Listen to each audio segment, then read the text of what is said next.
Elle concerne des millions de personnes. La santé à domicile est plébiscitée par les Français. Elle permet aux malades de se soigner en restant chez eux et de faire des économies sur le budget de la sécurité sociale. Une journée nationale, lui était consacrée ce mercredi. Robert Papin avec Alban Poitvin. Marine Roca est pharmacienne à domicile. Elle travaille pour une société spécialisée dans l'assistance respiratoire. Aujourd'hui, elle est accompagnée d'une technicienne. On aura ce qu'il faut pour lui changer. Toutes les deux se rendent chez un patient pour un contrôle médical et un changement de matériel. Marine a en charge environ 500 patients en oxygénothérapie répartis dans le sud de la France.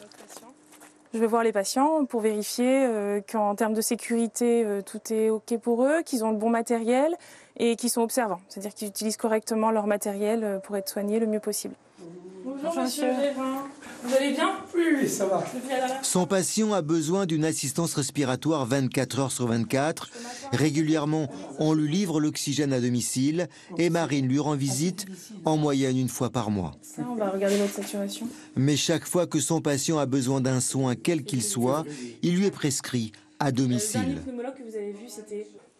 Mon médecin traitant ne veut plus que j'aille dans son cabinet et il ne veut plus que j'aille au laboratoire.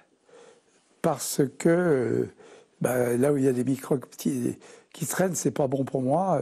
Si je prends le moindre microbe, bronchite, etc., sur les poumons, ça prend tout de suite des proportions importantes. Mais il n'y a aucun souci. Qu'ils soient pharmaciens, infirmiers, kinésithérapeutes ou autres, tous les soignants à domicile ne travaillent jamais seuls.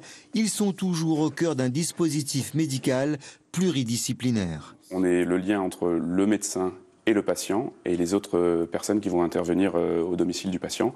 On utilise des outils de communication qui sont simples et on a notamment des plateformes informatiques qui nous permettent de transférer les informations. En France, plus d'1 million de personnes ont besoin d'assistance respiratoire. La plupart d'entre elles sont soignées à domicile. En pleine crise sur la hausse du prix des carburants, voilà